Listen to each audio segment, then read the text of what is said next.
হযরত আলী বলেন, ছোটবেলা থেকে আমি আপনার সঙ্গে থাকি, আপনি আমার চাচাতো ভাই এবং আপনি আমার শ্বশুর। নবীজি, আপনার অবাধ্য আমি কোনোদিন হই নাই, আপনার বিরুদ্ধে আপনার অবাধ্য আমি কোনোদিন হই নাই, হব না। কিন্তু আজকে আমি অবাধ্য হলাম, আমি আলীর দ্বারা সম্ভব না মুহাম্মাদুর রাসূলুল্লাহ শব্দটা কেটে দেওয়া, আল্লাহর নবীর শেষের নামটা রাসূলুল্লাহটা কেটে দেওয়া আমি আলীর দ্বারা সম্ভব না, আমি চাইলেও পারবো না গো নবী, আল্লাহর হস্তে মাপ চাই। নবীজি বুঝতে পারলেন কোন সাহাবী রাসূল কাটতে পারবে না, তাই নবী নিজেই কলমটা লইয়া রাসূলুল্লাহটা কেটে দিল। সব সাহাবীদের কলিজাটা যেন ফেটে ভেঙে টুকরা টুকরা হয়ে গেছে। সাহাবীরা কান্দে বলে, 1500 সাহাবী, নবীর জন্য জীবন দিতে আমরা প্রস্তুত। যেই নবীর জন্য বিটা বাড়ি ছাড়লাম, যেই নবীর জন্য আত্মীয় স্বজন চাললাম, মা বাবা ছাড়লাম, আজকে আমাদের সেই নবীরা আমাদের সামনে দাঁড় করাইয়া রাসূলুল্লাহটা কেটে দিল। এর থেকে চরম পর্যায়ের অপমান আর কি হতে পারে? নবীজির সামনে সাহাবায়ে কেরামরা বরদাস্ত করতে পারে না, কান্না শুরু করছে, চোখের পানি ছেড়ে দেওয়া শুরু করছে। কেউ মাইনা নিতে রাজি না। নবী গো, কেমনে আমাদের সামনে রাসূলুল্লাহটা কাইটা দিল? কেউ বরদাস্ত করতে পারে না। নবী বোঝায়, সাহাবীরা শুন, 10 বছরের চুক্তিনামা, 10 বছরের চুক্তিনামার মধ্যে রাসূল থাকলে কি আর না থাকলে কি, আমার আল্লাহ রাসূল বানাইছে কিয়ামত পর্যন্ত। কিন্তু সাহাবায়ে কেরাম মেনে নিতে পারলো না। 1400 সাহাবীদের সামনে রাসূলুল্লাহটা কেটে দিল, বরদাস্ত করতে পারে না। মনের মধ্যে কষ্ট লইয়া চুক্তিনামাগুলি মেনে নিল, সন্ধি মেনে নিল। এবার আল্লাহর নবী ডাক দিয়া বললেন, সাহাবীরা রে, মক্কায় তো আর ঢুকতে দিল না, বেড়া বকরি জানছিলা জবাই করার জন্য, হুদায়বিয়ার ময়দানে জবাই করে ফেল, এখানে জবাই করে এখানে কুরবানি দিয়া তারপরে আমরা মদিনার দিকে রওনা দিব। 1400 সাহাবী আল্লাহর নবীর নির্দেশ পালন করতে গিয়া বড়ি বেকরা বকরি গুলা, ভেড়া গুলা সবগুলা হুদায়বিয়ার আশেপাশে জবাই করে দিছে। জবাই করে সাহাবায়ে কেরামরা আশা লইয়া, বুক ভরা আশা লইয়া, 6টা বছর পরে আসছিল মক্কায় যাবে, নিজের জন্মভূমিতে পাড়া দিবে, খানায় কাবা জিয়ারত করবে, হজ করবে, উমরা করবে, কিন্তু দিল না। বুক ভরা ব্যথা লইয়া 1400 সাহাবী রাসূলের অনুমতিতে মদিনার দিকে আবার রওনা দিছে। 1-2 কিলো নয়, 500 কিলোমিটার দৌড়াইয়া মরুভূমির রৌদ্র দিয়া 1400 সাহাবী মদিনার দিকে রওনা দিছে। কিন্তু ভিতরে একজনেরও শান্তি নাই। কোন সাহাবী তো নবীর সামনে কথা বলতেও পারে না, কেউ নবীর সামনে কথা বলার সাহসও পায় না। কিন্তু হযরত ওমর একটু রাত, কিন্তু মাঝে মধ্যে যে কোন কোন জায়গায় তাবু টাঙ্গা একটু রেস্ট নেওয়া লাগে, 500 কিলোমিটার দূর রেস্ট নিতে গিয়ে এক জায়গায় বসছে। হযরত ওমর আর ধৈর্য ধরতে পারছে না, রাসূলের সামনে গিয়ে আবার দাঁড়াইছে। দাঁড়ায়, নবী গো, আমার কিছু প্রশ্ন আছে। রাসূল গো, প্রশ্ন করো। 1 নাম্বার প্রশ্ন হলো, আপনি আমাদেরকে বলছেন আপনি স্বপ্ন দেখছেন, মক্কা থেকে মদিনায় আইসা, মদিনার থেকে মক্কায় আইসা ওয়াজ করছেন, উমরা করছেন নিরাপদে, আবার আপনি মদিনায় গেছেন, এই তো আপনি স্বপ্ন দেখছিলেন? বলে হ। হযরত ওমর কয়, আপনি স্বপ্নটা কি সত্যি দেখছেন না ভুল দেখছেন? চিন্তা করেন, এখন যে প্রশ্ন করছে স্বাভাবিক না অস্বাভাবিক? এমন ভাবে প্রশ্ন করছে সাহাবায়ে কেরাম আটকে গেছে যে কি কয় ওমরে। 2 নাম্বার কথা হলো, নবী গো, আপনি যদি সত্যই স্বপ্ন দেখে থাকেন, আপনার স্বপ্ন তো ওহী বাস্তব, তাহলে বাস্তব হইলে আমরা মক্কায় গিয়ে হজ করতাম, নিরাপদে মদিনায় যাইতাম। কিন্তু আপনার কথা অনুযায়ী তো মক্কায় আমরা ঢুকতেই পারলাম না। হজ করব দূরের কথা, অপমানজনক কিছু শর্ত লইয়া নিরাপদ ছাড়া আমরা এখন মদিনার দিকে যাইতেছি। আপনি কি স্বপ্ন দেখলেন, আমাদেরকে কি বললেন? আল্লাহর নবী তখন রাগ হয়ে গেছে। রাগ হইয়া বলতেছে, ওমর তুমি যে আমারে প্রশ্ন করলা আমি স্বপ্নটা সত্য দেখছি কিনা, ওমর রে বলো তো দেখি আমার স্বপ্ন যে তোমাকে বলছি, আমি কি তোমার একবারের জন্য বলেছিলাম যে আমার স্বপ্নটা আজকেই বাস্তবায়ন হবে? সাহাবায়ে কেরামদেরকে আল্লাহ কেন সান্ত্বনা দিল আর রাসূলকে কেন সান্ত্বনা দিল, এই বিষয়টা জানতে গেলে পুরো আওয়াজটা শুনতে হবে। আসুন আমরা আস্তে আস্তে আপনাদেরকে সান্ত্বনা কেন দিল ওই জায়গা পর্যন্ত নিয়ে যাব ইনশাআল্লাহ।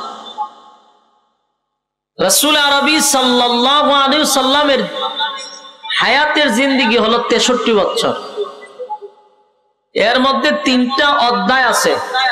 এই অধ্যায়ের মধ্যে 40 বছর আছে যেখানে রাসূল একেবারে নীরব ছিল, ইসলামের দাওয়াত দেন নাই, প্রচার প্রসারও করেন নাই, নীরব ভূমিকা পালন করছে। কত বছর? 40 বছর। আর 40 বছর পরে হইল 13 বছর মক্কাতে শুধু নির্যাতন সহ্য করছে। মক্কায় কত বছর নির্যাতন সহ্য করছে? 13 বছর। 13 আর 40 হইল কত বছর? 53 বছর। এই 53 বছর রাসূল ছিলেন মক্কায়। 53 বছরের মধ্যে 40 বছর নীরবতা, 13 বছর দিন প্রচার করতে গিয়ে শুধু নির্যাতন। পরের অধ্যায় হলো 10 বছর মাদানী জিন্দেগি। এই মাদানী জিন্দেগির আবার ভূমিকা হলো ভিন্ন। মাদানী জিন্দেগির ভূমিকা কোনো নির্যাতন নয়, কোনো নীরব ভূমিকা নয়, তখন খালি প্রতিবাদ। যে গেছে গায়ে পাড়াতে ঝগড়া করতো এরই কুবাইছে, কথা কর না। খালি মায়ের খাইছে না মায়ের দিছে? মক্কাতে মায়ের খাইছে, মদিনাতে গিয়া মায়ের দিছে। এখান থেকে বোঝা যায় ইসলাম শুধু মায়ের খায় না, মায়ের দেয়। কথা হয় না? ইসলাম শুধু পিরাগির মধ্যে নয়, তসবিহ তালিমের মধ্যেই ইসলাম সীমাবদ্ধ নয়। ইসলামের মধ্যে নরম আছে, গরম আছে। 13 বছর রাসূল মায়ের খাইলো, একটা প্রতিবাদ করলো না। আর মদিনায় গিয়া রাসূল প্রায় 27টা যুদ্ধের সেনাপতি ছিল, তরবারি হাতে নিছে। আমরা খালি পাগড়ি মাথার দিয়ে রাখি, সব সময় মাথায় পাগড়ি নয়, মাঝে মধ্যে মাথার পাগড়ি কোমরে বাঁধন লাগে। খালি কি মাথায় না, মাজায়ও বাঁধা লাগে? মাজায় বাঁধা লাগে।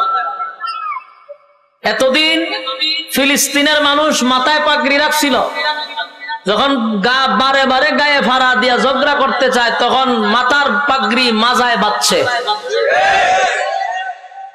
এই জন্য আমাদেরও মাজায় বাঁধা লাগবে। পরিস্থিতি সামনে এরকম হয়ে গেছে, পরিস্থিতি বেশি ভালো নয়। শুধু পিরাগির মধ্যে ইসলাম সীমাবদ্ধ নয়। যেই রাসূল এতিম মিসকিনের মাথায় হাত বুলাইয়া দিছে, অসহায়দের মাথায় হাত বুলাইয়া দিছে, সেই রাসূল এই হাতের মধ্যে আবার তরবারি নিছে। কথা হয় না? ইসলাম বিষয়ে আমাদের স্টাডি করা দরকার। মক্কায় 13 বছর মার খাওয়ার পরে মদিনায় গেছে, সেখানে 10 বছর থাকছে। আর মক্কায় থাকছে 53 বছর। 53-এর মধ্যে 40 একেবারে চুপ। যতদিন চুপ ছিল ততদিন একটা শত্রুও ছিল না। 40 বছর পরে রাসূল বলল, লা ইলাহা ইল্লাল্লাহ মুহাম্মাদুর রাসূলুল্লাহ। মক্কার মানুষ কয় এতদিন তো ভালো ছিল, এখন দি কয় আল্লাহ ছাড়া কোনো মাবুদ নাই, কোনো ইলাহ নাই। এতদিন জানতাম শুধু আব্দুল্লাহর পুত্র মোহাম্মদ, এখন দেখি মুহাম্মাদুর রাসূলুল্লাহ বলে। এই তো শুরু হইল আন্দোলন। এই আন্দোলনে 13 বছর এক চাটিয়া শুধু মাইর খাইছে, একটা প্রতিবাদও করে নাই, কারণ আল্লাহ অর্ডার দেন নাই, তাই মার খাইছে। বলুন কিসের অপরাধে মার খাইছে? চুরির দায়ে, টেন্ডারবাজি, সাদাবাজি। তাহলে কেন? ইসলামের দিন প্রচার প্রসার করতে গিয়ে আমার গেছে, কোনো দোষ ছিল না। শেষ পর্যন্ত তাদের নির্যাতনের স্টিম রুলার যখন চাপায়া দিল, আল্লাহর পক্ষ থেকে ঘোষণা আসলো, আর মক্কায় নয়, এবার মদিনায় হিজরত করেন। নিজের বিঠা বাড়ি ছেড়ে, নিজের আত্মীয় স্বজন ছেড়ে, ধন সম্পদ সব ছেড়ে 500 কিলোমিটার দূর মদিনায় চলে গেছে, সব ছেড়ে দিয়া। মদিনায় যেতে না যেতেই সেখানের মানুষ রাসূলকে আপন করে নিছে। এরপরে এখানে অবস্থান করতে লাগলো। 1 বছর হইল না মক্কার থেকে যে মদিনায় গেছে। এর ভিতরে আবু জাহেল আবার সিদ্ধান্ত নিল যে আব্দুল্লাহর পুত্র মুহাম্মদ মক্কার থেকে মদিনায় গেছে, প্রায় 8-9 মাস হয়ে গেছে। সে যদি মদিনায় গিয়ে আবার দিন প্রচার করে, ইসলাম প্রচার করে, যদি তার অবস্থান আরো বড় করে যদি আবার মক্কায় এসে দখল করে, এটা তো হতে দেওয়া যাবে না। তাই আবু জাহেলের নেতৃত্বে 1000 অস্ত্র সহ সেনাবাহিনী নিয়ে মক্কা থেকে মদিনার দিকে রওনা দিছে, রাসূলের উপরে গিয়ে হামলা করবে। নাউজুবিল্লাহ। আপনারা একটু চিন্তা করেন বিষয়টা। 13টা বছর যেই লোকটাকে একসাথে মারছে, তার সাথী সঙ্গীদেরকে সহ, একটা প্রতিবাদও করে নাই। শেষ পর্যন্ত নিজের বিটা বাড়ি, ধন সম্পদ, আত্মীয় স্বজন সব ছাইরা দিয়া মদিনায় চলে গেল। মদিনায় গিয়া কি আবার মক্কায় আয়া কারুফে আঘাত করছে? গেছে, আর মক্কায় আসে নাই, কোনো প্রতিবাদও জানায় নাই, নিন্দাও জানায় নাই, দুঃখ কারো কাছে বলে নাই। এরপর আবু জাহেল মক্কা থেকে 1000 অস্ত্র সহ ট্রেনিং প্রাপ্ত সেনাবাহিনী নিয়ে মদিনার দিকে রওনা দিছে রাসূলের উপরে হামলা করার জন্য। চিন্তা করেন কত বড় সন্ত্রাস, কত বড় সন্ত্রাস। এটারে কয় গায়ে পাড়া দিয়ে ঝগড়া। কথা কই না দি? আমি আপনার সাথে লাগতে চাই না, হুদুদি আমারে মারেন, তারপর আপনার কাছ থেকে আমি দূরে থাকতে চাই, কিন্তু আপনি উজ্জাই আবার ঝগড়া করেন। এটা কয় গায়ে পাড়া দিয়ে ঝগড়া। আর গায়ে পাড়া দিয়ে ঝগড়া যদি কেউ করতে চায়, তারে ছাইরা দেওয়ার নাই, ধরে লাম।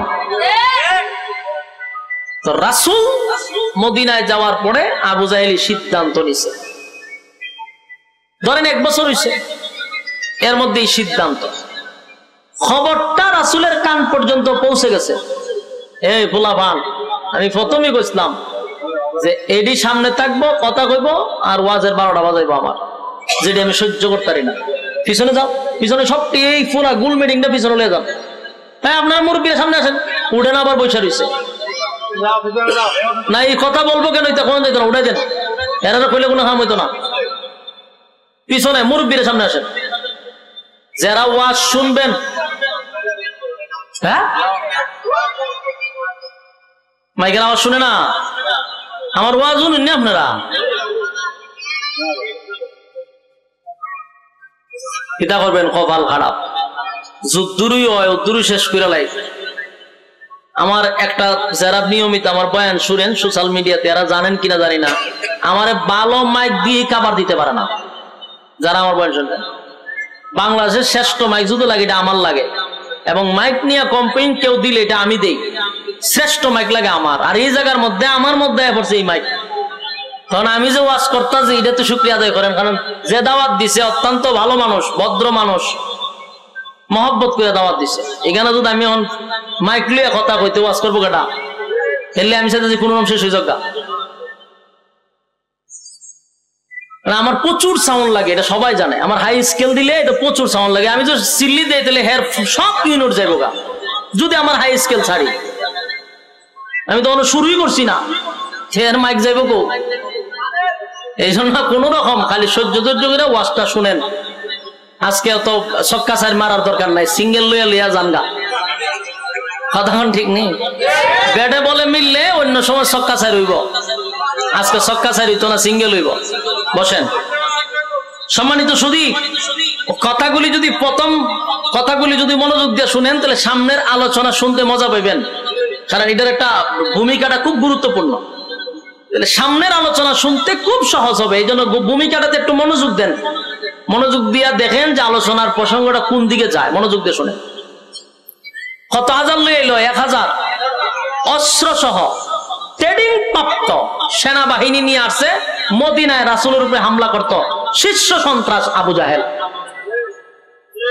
শীর্ষ সন্ত্রাস কেন? 13 বছর এই আবু জাহেলের নেতৃত্বেই রাসূলের উপরে হামলা হয়েছে। সে আবার এসে মদিনায় রাসূলকে মারত। খবর রাসূলের কানে পৌঁছছে, যেই কানে পৌঁছছে রাসূলের চোখ দিয়া পানি পড়া শুরু হয়ে গেছে। স্বাভাবিক রাসূলের মনে কষ্ট পাইছে যে আমার কয়েকশো সাহাবী আছে যারা মক্কাতে মায়ের খাইতে খাইতে খাইতে তাদের শরীরে এখনো আঘাতের চিহ্ন রয়ে গেছে, যাদের পেটে খাবার নাই, শরীরে পোশাক নাই, অস্ত্র নাই। আমি এখন তাদেরকে নিয়ে কিভাবে 1000 ট্রেনিং প্রাপ্ত সেনাবাহিনীর সামনে যুদ্ধ করব? কথা বুঝতেছেন? এদিকে এদিকে মনোযোগ দেন। আল্লাহর রাসূলের মনে কষ্ট, আমার সাহাবীদের শরীরে এখনো আঘাতের চিহ্ন, এখনো পোশাক নাই, পেটে খাবার নাই, অস্ত্র নাই। 1000 প্রশিক্ষণ প্রাপ্ত বেঈমানের সাথে মোকাবেলা করবো কেমনে? আর যদি মোকাবেলা করতে গিয়ে আমারই কয়েকটা হাতে গোনা সাহাবীরা যদি শাহাদাত বরণ করে, তাহলে আল্লাহর জমিনে দ্বীন ইসলাম আর টিকবে না, সব শেষ হয়ে যাবে। তাই কান্না শুরু করছে রাসূল, চোখ দিয়া রাসূলের পানি পড়া শুরু হইল। এক পর্যায়ে রাসূল 2 হাত এইভাবে আল্লাহর দিকে হাত তুলে দিছে, দিয়ে কাঁদতেছে। কারণ রাসূলের ভিতরে এটাই যে আমার হাতে গোনা কয়েকজন কলিজার টুকরা সাহাবীরা সবে মাত্র ঈমান আনছে, এদেরকে আমি আস্তে আস্তে গুছায় আনতেছি। এখনই যদি আবু জাহেল তাদেরকে মেরে ফেলায় দেয়, তাহলে এত বছরের মেহনত আর এদেরকে যদি শেষ করে দেয়, তাহলে এই জমিনে আল্লাহ বলনেওয়ালার একজনও থাকবে না, জমিন থেকে আল্লাহ নাম মুছে যাবে। রাসূল কাঁদতেছে। কান্নার এক পর্যায়ে রাসূল সাল্লাল্লাহু আলাইহি সাল্লাম যখন কান্না শুরু করছে, তখন হযরত আবু বকর আয়েশা রাসূলের পিছন দিয়ে সান্ত্বনা দিতেছে। রাসূল তো কান্দে, তো চোখের পানি মুছতেছে।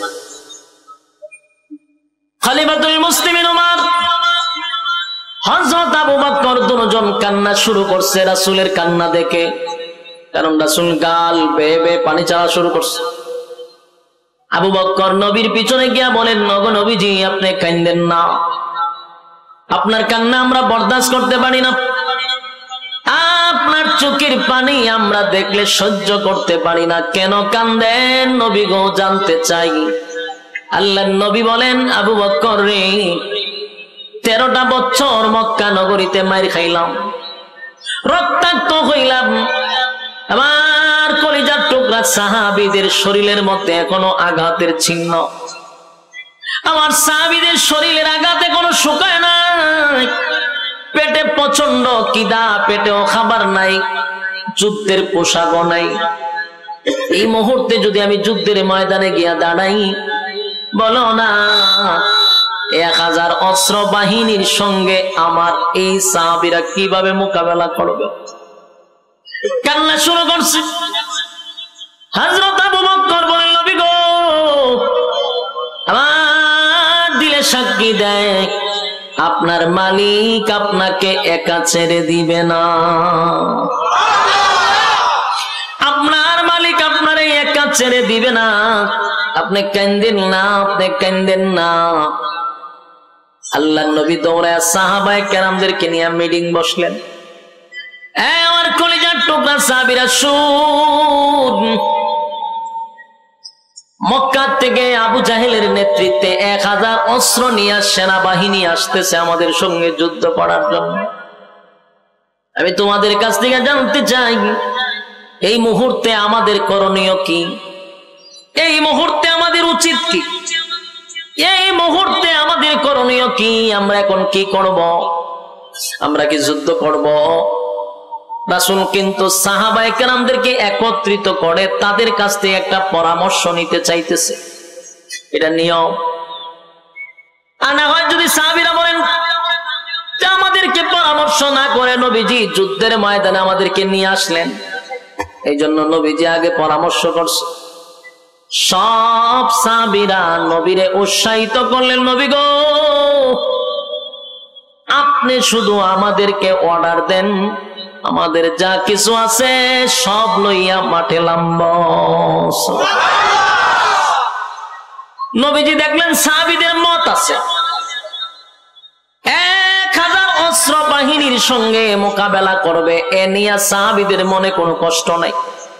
কিন্তু নবীজি চোখের পানি ছেড়ে দিয়া বলেন, সাহাবীরা রে তোরা ওয়াদা দে শেষ পর্যন্ত কি আমার সঙ্গে তোরা থাকবি। হযরত ওমর ডাক দিয়ে বলেন, নবী গো আপনি কি আমাদেরকে মুসা নবীর উম্মত মনে করছেন? মুসা নবীর উম্মত মনে করছেন? বনি ইসরাইলের উম্মত মনে করছেন? না, আমরা বনি ইসরাইলের উম্মত নয়। বনি ইসরাইলের উম্মতরা মুসা নবী যুদ্ধ করতে যায়, মুসা নবীর উম্মতরা হয় মুসা নবী আপনি আর আপনার আল্লাহ দুইজন মিল্লা যুদ্ধ করেন, আমরা নাই। কত খারাপ চিন্তা করেন, আপনি আর আপনার আল্লাহ দুইজন মিল্লা যুদ্ধ করেন, আমরা নাই।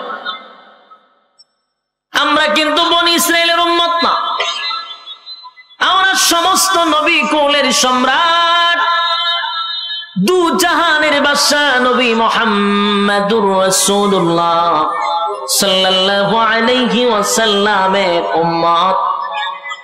নবী আপনি চিন্তা করবেন না, আপনাকে আমরা রেখে চলে আসবো না, বরং ওয়াদা দিলাম আপনি যদি ডাইনে যান আপনার ডান পাশে থাকবো, আপনার বাম পাশে থাকবো, আপনার সামনে থাকবো, পিছনে থাকবো গো নবী, সামনেও থাকবো পিছনেও থাকবো, আপনাকে রেখে আমরা চলে আসবো না। সাহাবায়ে কেরামরা নবীকে সান্ত্বনা দিলেন, নবীরে উৎসাহিত করলেন, কিন্তু নবী তাদের সঙ্গে কথা বলে আবারও চোখের পানি ছেড়ে দিয়া কান্দে আর বলে, মালিক রে আমার কলিজার টুকরা সাহাবীরা শরীরে কাপড় নাই গো, পেটে খাবার নাই, অস্ত্র নাই, যুদ্ধ করার জন্য অস্ত্র নাই, কেমনে 1000 প্রশিক্ষণ প্রাপ্ত সেনাবাহিনীর সঙ্গে কেমনে যুদ্ধ করবে। আল্লাহ আমি বড় কষ্ট করে আমার হাতে গোনা কয়েকজন সাহাবীদেরকে তৈরি করছি দিনের জন্য, ইসলামের জন্য, এখনো যদি তারা শাহাদাত বরণ করে, বলো না আমি এই দ্বীন আর ইসলাম কিভাবে প্রচার করব। আল্লাহ আপনি আমার সাহায্য করেন।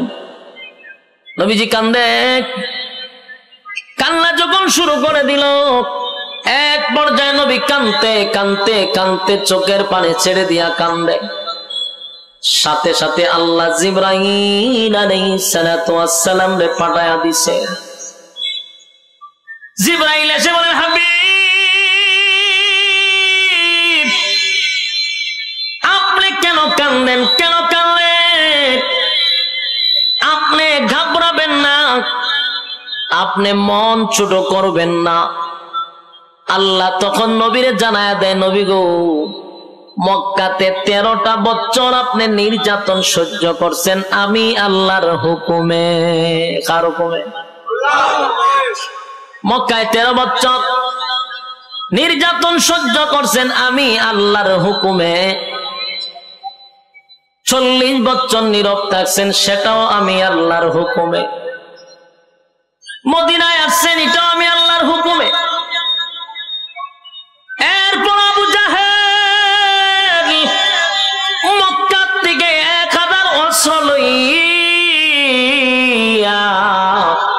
আপনার উপরে মদিনায় আইসা যুদ্ধ করতে চায় গো নবী। আমি আল্লাহ তো দেখি তারা গায়ে পাড়া দিয়া ঝগড়া করতে চায়, আমি আল্লাহ দেখি তারা গায়ে পাড়া দিয়া ঝগড়া করতে চায় গো। তবে আমি আজকে আপনাকে অর্ডার দিলাম, মক্কায় 13 বছর মায়ের খাইছেন, আমি আপনাকে অর্ডার দেই নাই। আজকে আমি আপনাকে অর্ডার দিলাম, মক্কা থেকে যারা আসবে আপনার সঙ্গে যুদ্ধ করার জন্য আপনি বসে থাকবেন না, আপনার যা আছে তা লইয়া মাঠে নামেন, আমি আল্লাহ আপনাকে সাহায্য করব। একটা জবান বন্ধ রাখবেন, আল্লাহু আকবার। আরো জোরে বলেন আল্লাহু আকবার। ঈমানের আওয়াজ দিয়ে বলেন আল্লাহু আকবার। আল্লাহ বলেন, হাবিব আমি আপনাকে ওয়াদা দিলাম মক্কা নগরীতে 13 বছর মায়ের খাইছেন, আমি আপনাকে একবারও প্রতিবাদের কথা বলি নাই, ধৈর্য ধারণ করার কথা বলছি। আজকে আমি আল্লাহ আপনাকে ঘোষণা দিলাম, আপনার যা আছে তা লইয়া মাঠে নামেন, আমি আল্লাহ আপনাকে সাহায্য করব। সুবহানাল্লাহ। আল্লাহ যখন কইছে সাহায্য করো, নবীজি আনন্দের ছুটে বলেন, মালিক আমাকে কতজন বাহিনী দিবা বলো না, কতজন বাহিনী আমার কাছে পাঠাইবা? আল্লাহ কয় 1000 মালাইকা পাঠাবো। নবী কয় না 1000 হবে না, 2000 পাঠাবো না, 2000 হবে না, 3000 পাঠাবো। নবী কয় না। আল্লাহ কয় নবী গো 5000 মালাইকা জমিনে পাঠাবো। জোরে কোন সুবহানাল্লাহ। ইসলামের প্রথম যুদ্ধ শুরু হয় বদরের যুদ্ধ। বদরের যুদ্ধের মধ্যে 5000 মালাইকা ফেরেশতা পাঠাইলো আল্লাহ মুসলমানকে সাহায্য করার জন্য। মুসলমানরা ইমানি জজবা লইয়া, অস্ত্রের বলে নয় ইমানের বলে তারা মাঠে নামছে, যা কিছু আছে তা লইয়া। আর বদরের যুদ্ধের সেনাপতি ছিল বেঈমানদের পক্ষ থেকে আবু জাহেল। আবু জাহিল্লা বড় বড় লিডার গুলা সেদিন যুদ্ধের ময়দানে আসছে, বড় অহংকার লইয়া আসছে। 300 জনের 3 মিনিটেই সব শেষ করে দিব। কি পরিমাণ অহংকার নিয়ে অস্ত্র সহ তারা মদিনায় আসছে রাসূলকে মারার জন্য। দুনিয়ার থেকে ইসলামটাকে মিঠাইয়া দিবে, দুনিয়ার থেকে আল্লাহর নাম মুছে দিবে। সেই যুদ্ধের ময়দানে আপনারা জানেন দুইটা ছোট্ট ছোট্ট বাচ্চা, মুআজ আর মুআজ রাদিয়াল্লাহু তাআলা আনহু, ছোট 2 বাচ্চা 11 বছরের, নবীর কাছে এসে বলে, নবী গো আমরাও যুদ্ধের ময়দানে যেতে চাই। নবীজি কয় না, যুদ্ধের বয়স হয় না। দুইটা বাচ্চা প্রতিযোগিতা দিয়া নবীর সামনে দাঁড়াইয়া বলেন, আমাদেরকে যুদ্ধের ময়দানে লইয়া যাও। শেষে 2 ভাইকে যুদ্ধের ময়দানে নিল। যুদ্ধে নামার আগে নবীজির মনের মধ্যে একটা আফসোস ছিল, আবু জাহেলের মাথাটা যদি আমার কাছে কেউ এনে দিতে পারত। কারণ এই আবু জাহেলের জন্য রাসূল 13টা বছর মাইর খাইছে, কত সাহাবী শাহাদাত বরণ করছে, কত মহিলা শাহাদাত বরণ করছে। ইসলামের 12টা বাজাইছে, আবু জাহিল্লা আবার 1000 বাহিনী লইয়া মদিনায় আসছে। সবচেয়ে বেশি খুশি হইবে যদি আবু জাহিল্লার মাথাটা নবীর কাছে কেউ দিতে পারে। কিন্তু দেখেন ওই 2 বাচ্চা মুআজ আর মুআজ, ছোট 2 ভাই, এই কথাটা শুনছে যে আবু জাহেলের মাথা নবীর কাছে দিলে নবী খুশি হয়। সবাই যুদ্ধে নামছে। মুআজ আর মুআজ 11 বছরের 2 বাচ্চা বাস পাখির মতো ঘুরতেছে আবু জাহেলকে ধরার জন্য। সুবহানাল্লাহ। আবু জাহেল সাধারণ কোন সেনাপতি ছিল না, 1000-এর মধ্যে সেনাপতি। সবার থেকে তার বডি বড়, সবার থেকে সে দক্ষ, চেহারা সুরত সর্বদিক দিয়া সে কিন্তু একটা স্বয়ং সম্পূর্ণ। তার সঙ্গে যুদ্ধ করতে গেলে হিসাব আছে, যে কেউ তার সঙ্গে তরবারি নিয়ে যুদ্ধ করতে পারে না, সামনে যেতে পারে না। কিন্তু 12 বছর 11 বছরের 2 ভাই আবু জাহিল্লার পিছনে দৌড়তেছে, কোন সময় আবু জাহিলকে ধরবে। 2টা ভাই আবু জাহেলের ঘোড়ার সামনে গিয়া দাঁড়াইছে। আবু জাহেল ঘোড়ার উপরে, 2 ভাই ঘোড়ার নিচে। এদের সাথে কেউ যুদ্ধ করে না, ছোট বাচ্চাকে মারতেও চায় না। 2 ভাই, 1 ভাই ঘোড়ার পায়ের মধ্যে তরবারি দিয়ে আঘাত করছে। ঘোড়ার পায়ে যদি আঘাত করে ঘোড়া কি দাঁড়ায় থাকবো? জোড়ার সাথে সাথে মাটিতে পড়ে গেছে। আবু জাহিল্লা উপর থেকে নিচে পড়ে গেছে। নিচে পড়তে দেরি আর তরবারি গলার মধ্যে লাগাইতে দেরি নাই। সুবহানাল্লাহ। কত বড় পালোয়ান চিন্তা করেন আবু জাহিল্লা। ওই উপর থেকে যেমনি পড়ছে, পড়ার সাথে সাথে 1 ভাই মেরে দিছে গলার মধ্যে, দেরি করছে না। কুবা শামসুর মতো কুবাইছে। জনমের কুবানি কুবাইছে আবু জাহিল্লার। কত বছরের বাচ্চা? 11 বছরের বাচ্চা। সবচেয়ে বড় অহংকার আর সবচেয়ে বড় সন্ত্রাস আবু জাহিল্লার 11 বছরের বাচ্চা তরবারি দিয়া গলার মধ্যে মাইরা দিছে। গলাটা এখনো গলা বডির থেকে আলাদা করতে পারে নাই। এর ভিতরে আরেকজন বেঈমান আইসা মাআজ আর মুআজ দুই ভাইয়ের এক ভাইয়ের হাতের মধ্যে আঘাত করছে। হাতটার সাথে সাথে কেটে গেছে। ডান হাতে আর তরবারি নিতে পারে না, হাতটা কেটে ঝুলে আছে।